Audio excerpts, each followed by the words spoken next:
আজকের নতুন ভিডিওতে সবাইকে স্বাগত জানাচ্ছি। আজকে আমি মূলত জানাবো সম্মিলিত 5টি ব্যাংকের গ্রাহকদের জন্য একটি দারুণ সুখবর এবং সেই সঙ্গে মালিকদের জন্য একটা দুঃসংবাদও রয়েছে। এই সংক্রান্ত বিভিন্ন রকম পত্রপত্রিকাগুলো বিভিন্ন রকম প্রতিবেদন প্রকাশ করে। আপনারা স্ক্রিনে যেটা দেখতে পাচ্ছেন, তো কি বলা হচ্ছে মূলত এই সংবাদ প্রতিবেদনগুলোতে কি বলা হচ্ছে গ্রাহকদের পক্ষ থেকে, আর কি বলছেন সরকার, এই সংক্রান্ত বিস্তারিত তথ্য জানাবো আজকে ভিডিওতে। পত্রিকায় যেমনটি বলা হচ্ছে, শরীয়ভিত্তিক একীভূত হওয়া 5টি ব্যাংক গ্রাহকদের জন্য বড় সুখবর ঘোষণা করেছেন অর্থমন্ত্রী আমির খসরু মাহমুদ চৌধুরী। একই সঙ্গে তিনি জানিয়েছেন, এসব ব্যাংকের পূর্বতন মালিকদের জন্য একটা বড় ধরনের দুঃসংবাদ। সরকারের সিদ্ধান্ত অনুযায়ী একীভূত হওয়া 5টি ব্যাংকের গ্রাহকরা তাদের চলতি এবং সঞ্চয় হিসাব থেকে আপাতত সর্বোচ্চ 2 লক্ষ টাকা পর্যন্ত উত্তোলন করতে পারবেন। অবশিষ্ট অর্থ পর্যায়ক্রমে ধাপে ধাপে গ্রাহকদের জন্য ফেরত দেওয়া হবে।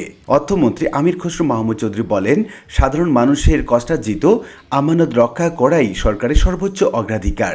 তিনি জানান, একীভূত হওয়া 5টি ব্যাংক, এক্সিম ব্যাংক, সোশ্যাল ইসলামী ব্যাংক, ফার্স্ট সিকিউরিটি ইসলামী ব্যাংক, গ্লোবাল ব্যাংক এবং ইউনিয়ন ব্যাংক ব্যক্তিগত আমানতকারীরা তাদের চলতি এবং সঞ্চয়ী হিসাব থেকে আপাতত সর্বোচ্চ 2 লক্ষ টাকা পর্যায়ক্রমে উত্তোলন করতে পাবেন বা সুযোগ পাচ্ছেন। বাকি অর্থ নির্ধারিত প্রক্রিয়ায় ধাপে ধাপে পরিশোধ করা হবে। তিনি আরও জানান, দেশে দুর্বল ব্যাংকিং খাতকে স্থিতিশীল করতে সরকার ইতিমধ্যে প্রায় 80,000 কোটি টাকা বিনিয়োগ করেছে। তবে সংকট পুরোপুরি কাটিয়ে উঠতে সামনে আরও প্রায় 1 লক্ষ কোটি টাকা প্রয়োজন হতে পারে।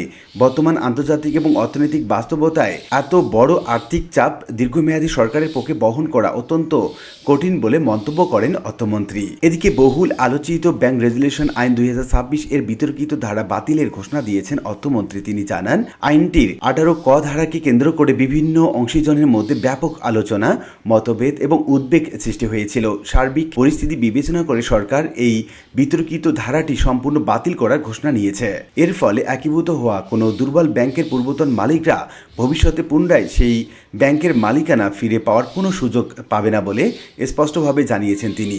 উল্লেখ্য, সংকটাপন্ন 5টি ব্যাংকের মধ্যে 4টি ছিল এস আলম গ্রুপের চেয়ারম্যান এবং বিতর্কিত ব্যবসায়ী সাইফুল আলমের নিয়ন্ত্রণে। অপরদিকে এক্সিম ব্যাংক ছিল নাসা গ্রুপের চেয়ারম্যান নজরুল ইসলাম মজুমদারের নিয়ন্ত্রণে।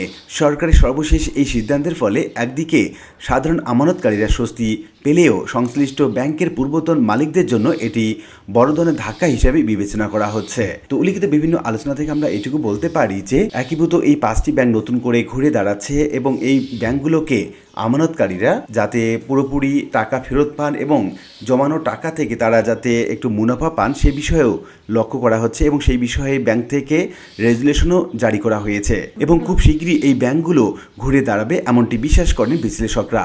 আশা করি বিষয়টি বুঝতে পেরেছেন। আর আজকে ভিডিওটি এ পর্যন্তই। এরকম নিত্য নতুন ভিডিওর আপডেট পেতে অবশ্যই চ্যানেলটি সাবস্ক্রাইব করে রাখুন। ভালো থাকবেন, দেখা হবে অন্য কোনো ভিডিওতে। সে পর্যন্ত ভালো থাকবেন, ধন্যবাদ।